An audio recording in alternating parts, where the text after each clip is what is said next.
Job education চেনেলটো আপোনালোকক স্বাগতম জনাইছোঁ আৰু ইতিমধ্যে এপেক্স বেংকৰ কাৰণে বহুতে প্ৰিপাৰেশ্যন চলাই আছে। যদি আপোনালোকে এতিয়ালৈকে প্ৰিপাৰেশ্যন চলোৱা নাই, চলাবৰ প্ৰয়োজন হৈ গৈছে, কাৰণ আমাৰ এই এক্সামটো জুন বা জুলাই অৰ্থাৎ এই সময়ৰ ভিতৰতে এক্সামটো হ'ব লাগে, কাৰণ ইয়াৰ মাজতে যিহেতু ইলেকশ্যনৰ প্ৰচাৰ আছে, গতিকে ইলেকশ্যনৰ প্ৰচাৰৰ কাৰণে বহুতে ক'ব যে এক্সামটো এতিয়া কেতিয়াও নহয়, কাৰণ ইলেকশ্যনৰ মাজত কোনো ধৰণৰ এক্সাম হোৱা চান্সেছ নাথাকে। এতিয়া বিশেষকৈ ইয়াৰে প্ৰথমটো উদাহৰণ হৈছে গুৱাহাটী হাইকোৰ্টৰ যিখিনি কম্পিউটাৰ এছিষ্টেণ্ট বা MTS পোষ্ট আছিলে, সেইখিনিৰ এক্সাম দেওবাৰে যিহেতু অনুষ্ঠিত কৰিবলৈ গৈ আছে। আৰু সেই অনুষ্ঠিত কৰিব যোৱাৰ আগত আমি এটা কথাই মেইন ইম্পৰ্টেণ্ট হিচাপে টাৰ্গেট কৰিলোঁ যে যিটো আমাৰ গুৱাহাটী হাইকোৰ্টৰ এক্সাম হয়, এই এক্সামটো গভৰ্ণমেণ্টৰ লগত কেতিয়াও ইয়াতে কানেক্ট নাই। অৰ্থাৎ গুৱাহাটী হাইকোৰ্টে এক্সামটো তেওঁলোকৰ এটা নিজৰ বডি আছে আৰু সেই বডি মতে তেওঁলোকে এক্সামটো অনুষ্ঠিত কৰে এক্সামিনেশ্যন বোৰ্ডে। গতিকে তেনে ক্ষেত্ৰতো এপেক্স বেংক বুলি ক'লে আপোনালোকে জানে কোঅপাৰেটিভ বেংক হয়।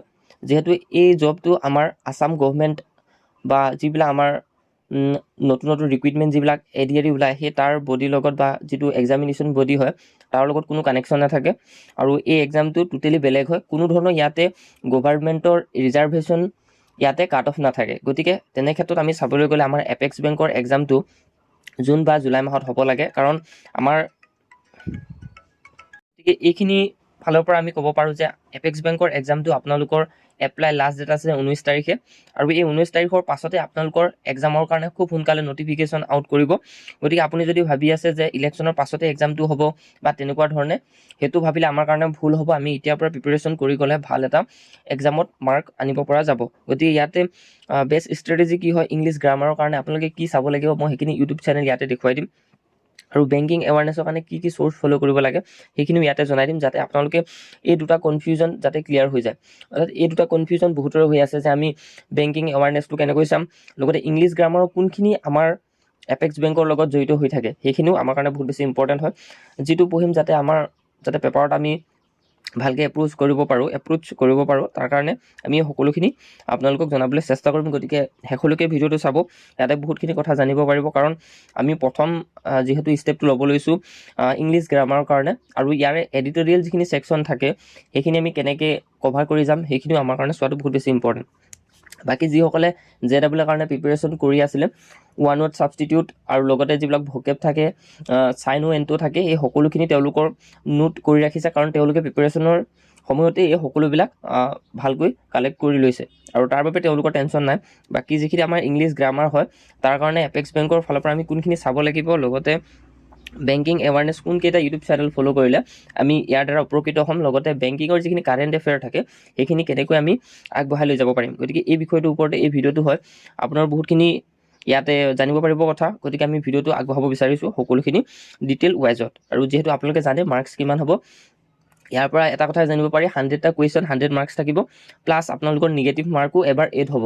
গতিকে ইয়াৰ কাৰণে আপোনালোকে ভালকৈ আগবঢ়াই নিব লাগিব। গতিকে মই সকলোখিনি ইয়াতে দেখুৱাবলৈ লৈছোঁ।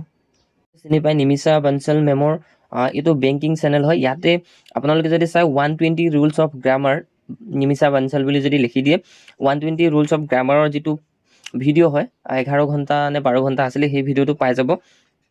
প্লাছ এডিটৰিয়েল, অৰ্থাৎ আমি বেংকিং এক্সাম দিবৰ কাৰণে আমাৰ যিখিনি হিন্দু নিউজ পেপাৰ হয় তাৰ এডিটৰিয়েলখিনি চোৱাটো বহুত বেছি ইম্পৰ্টেণ্ট। ইয়াতে বহুত ধুনীয়াকৈ আপোনালোকক বুজায়, কাৰণ ইয়াৰে যিখিনি ৱৰ্ড পাব সেই ৱৰ্ডখিনিৰ বিষয়ে লৈ আপোনালোকে জানিব পাৰিব। আৰু মৰ্ণিঙত তেওঁ সদায় এডিটৰিয়েল ক্লাছটো আনে, গতিকে আপোনালোকে সকলোৱে এই এডিটৰিয়েল ক্লাছটো ফ'ল' কৰি থাকিব, তাৰ পৰা আপোনালোকে ভকেবখিনি আপোনাৰ ৰিকল হৈ থাকিব।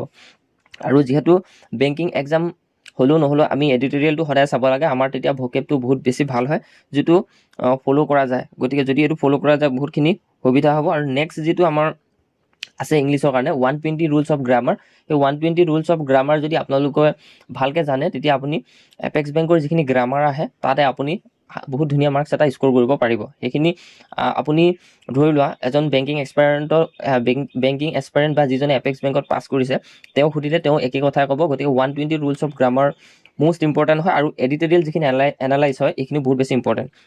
ইয়াতে এটা কথাই দিয়া, বহুতে কয় যে আমাৰ অসমৰ কাৰণে আমি ইমান বেছি এইবিলাক চাব নালাগে, এডিটৰিয়েল এনালাইজ বা 120 ৰুলছ অফ গ্ৰামাৰ এইবিলাক চালে আমাৰ নহ'ব, এনেকৈ কিছুমানে ভাবিব পাৰে বা ভাবিও বহুতে। কাৰণ এতিয়া এটা কথা হ'ল কি, এখন পেপাৰত যেতিয়া আপোনালোকক দিব, সেই পেপাৰখনত ধৰি লোৱা যিটো আপোনালোকৰ 100 নম্বৰ কুৱেশ্যন আহিলে এই 100 নম্বৰ কুৱেশ্যনৰ আপুনি 50টা কুৱেশ্যন ইজি পাব, ঠিক আছে। সেই 50টা কুৱেশ্যন আপুনি ADRE লেভেলত পাব আৰু 50টা কুৱেশ্যন আপোনালোকে IBPS PO এনেকুৱা ধৰণৰ পাব, যিটো আপোনালোকৰ প্ৰিলিমছ হয় সেই এক্সামটোৰ ধৰণে পাব। গতিকে আমিতো 50 মাৰ্কছৰ টাৰ্গেট নহয়, আমি সদায় টপ 20 বা টপ 15ত থাকিলে আমি জবটো পাম। গতিকে তাৰ কাৰণে আমি এইখিনি বস্তু চাব লাগিব, বহুত বেছি ইম্পৰ্টেণ্ট হ'ব। বাকী জিকে কাৰণে আপোনালোকে একমাত্ৰ এটাই উপায় আছে, আমাৰ পুংখানুপুংখ জ্ঞান চেনেল। আপোনালোকে জানে পুংখানুপুংখ জ্ঞান চেনেল কোনো পেইড কোৰ্চ নিদিয়ে, একদম এটা ৰিয়েল চ'ৰ্চ আণ্ডাৰৰেটেড চেনেল হয়, যিটো বহুত বেছি ভাল হয়, যিসকলে ধৰি লোৱা যিটো আপোনালোকৰ আৰ্ট এণ্ড কালচাৰ এই বিষয়ত জানিব বিচাৰে বা আমাৰ যিখিনি জিকে আছে সেইখিনি যদি আমি পুংখানুপুংখ জ্ঞান চেনেলৰ পৰা সকলোখিনি ভিডিঅ' চাওঁ, আপোনালোকৰ এটা ভাল চ'ৰ্চ নোট থাকিব, যাৰ দ্বাৰা এপেক্স বেংকত যিবিলাক কুৱেশ্যন আহে সেই সকলোবিলাকে আপুনি কৰিব পাৰিব। যিহেতু ভাস্কৰ বৰ্মনৰ পৰা আদি কৰি সেইবিলাক কুৱেশ্যনটো আহিছে আগতে এপেক্স বেংকত, একদম তাৰ পৰা কমন আহিছে সকলোখিনি জিকে কুৱেশ্যন। পুংখানুপুংখ জ্ঞান চেনেল বেষ্ট হয়, কোনো পেইড কোৰ্চ লোৱাৰ কথা নাথাকে, কাৰণ অসমতে এজনেই টিচাৰ মই আজিলৈকে ফ'ল' কৰোঁ, সেইজন হৈছে পুংখানুপুংখ জ্ঞান চেনেল। টিচাৰজন বহুত বেছি ভাল হয়, আপুনি যেতিয়া ক্লাছ কৰিব তেতিয়া গম পাব, জিকেখিনিৰ কাৰণে তাত আপোনালোকক ক্লিয়াৰ হৈ যাব। বাকী ইংলিছৰ কাৰণে আমি নিমিষা বনচালৰ যিখিনি আমাৰ এডিটৰিয়েল এনালাইজ প্লাছ আপোনালোকৰ যিখিনি 120 ৰুলছ অফ গ্ৰামাৰ এইখিনি চালে আমাৰ কমপ্লিট হয়। নেক্সট আমাৰ এতিয়া বাকী থাকিলে বেংকিং এৱাৰনেছৰ কাৰণে বেষ্ট চেনেল কি হয়, যিটো আমি বেংকিং এৱাৰনেছ জানিব পাৰিম।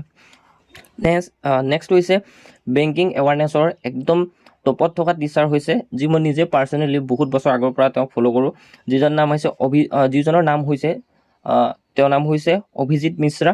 অভিজিত মিশ্ৰা ছাৰে আপোনালোকৰ বেংকিঙৰ যিটো ৰুল হয় এনেকুৱা এটা আপোনালোকক তেওঁৰ নিজৰ জীৱনৰ লগত উদাহৰণ দি পিনে ইমান ধুনীয়াকৈ বুজাই দিব, আপুনি কোনো ধৰণৰ ধৰি লোৱা ইয়াৰ ডেফিনেশ্যন শিকাৰ প্ৰয়োজন নাই, আপুনি নিজৰ কথাতে এইখিনি লিখি ল'ব পাৰে।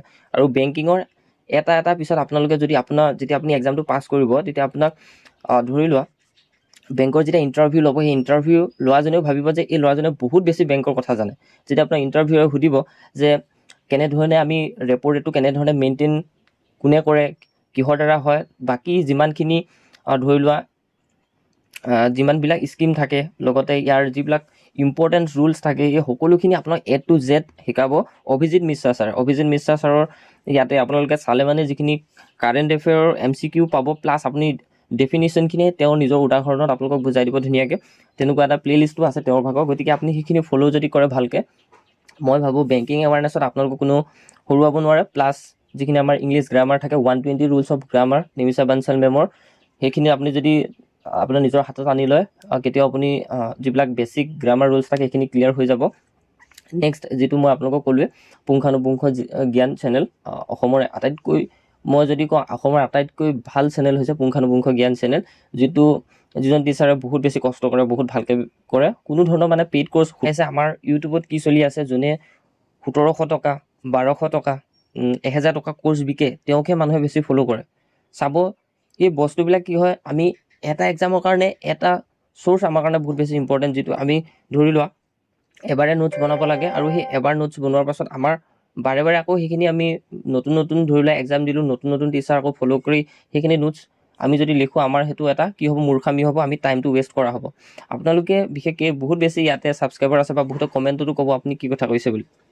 মই কওঁ যিহেতু এতিয়া বহুতে কি হৈছে, নতুন এক্সপায়াৰেণ্টবিলাকে এই 1200 টকীয়া হয়নে আৰু 1000 টকা 1400 টকা এনেকুৱা ধৰণৰ কোৰ্চবিলাকক ফ'ল' কৰে, বা এনেকুৱা ধৰণৰ ইউটিউব চেনেলকো ফ'ল' কৰে, যি আপোনালোকৰ কি হৈছে টাইমটো ৱেষ্ট কৰাইছে, লগতে পইচাও আপোনালোকৰ বহুত বেছি গৈছে। আমি যিহেতু এজন মিডল ক্লাছ ষ্টুডেণ্ট হয়, আমি কিয় প্ৰিপেৰেশ্যন কৰি আছোঁ, আমি ভাল এটা নলেজ পাবৰ কাৰণে আমি প্ৰথম পৰ্যায়ত নাজানি ভুলতে ধৰি লোৱা পেইড কোৰ্চবিলাক ফ'ল' কৰি দিলোঁ, বা তাৰ পৰা কিছুমান কথা জানিলে, কিন্তু সেইখিনি আমাক কেনেকৈ ইম্পৰ্টেণ্ট হিচাপে ৰুল প্লে' কৰিব নে নকৰে, সেইটো এটা বহুত বেছি বিশেষ যোগ্য হয়। আপুনি এজন ভাল এস্পিৰেণ্টক সুধিব যে তেওঁ কেতিয়াও পেইড কোৰ্চ ফ'ল' কৰা নাই, নিজৰ চ'ৰ্চৰ দ্বাৰা ভালকৈ পাছ কৰিব পাৰিছে।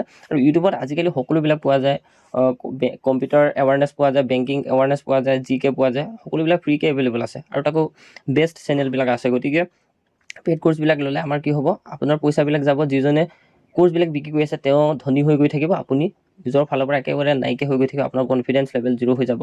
এইকাৰণে এটাই কথা হয় কি, বেষ্ট চেনেল চোৱাটো বহুত বেছি ইম্পৰ্টেণ্ট হয়। আৰু লগতে যিবিলাক এজন ভাল টিচাৰ হয়, কেতিয়াও তেওঁ বহুত বেছি এমাউণ্টৰ টকা পইচা বেছি ইচ্ছা নকৰে, তেওঁ ভালকৈ অৰ্থাৎ ছ'চিয়েলটো কেনেধৰণে ডেভেলপ কৰিব পৰা যায় সেইটোৰ ওপৰতহে বেছি ডিপেণ্ড কৰিব।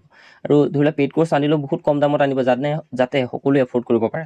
তো ইমানখিনি আছিলে ষ্ট্ৰেটেজি, এইখিনি জনালোঁ। আপোনালোকে আমাৰ চেনেলটো ফ'ল' কৰি ৰাখিব, ছাবস্ক্ৰাইব কৰি ৰাখিব। যদি কিবা আপুনি বুজি পোৱা নাই নিশ্চয় কমেণ্ট ছেকশ্যনত জনাব, আৰু এইখিনি আপোনালোকে ফ'ল' কৰাৰ পাছত কমেণ্ট ছেকশ্যনত জনাব কেনেকুৱা পালে। আৰু ইমান আছিলে ইনফৰমেশ্যন ভিডিঅ'টো ইমানতে সমাপ্ত কৰিছোঁ।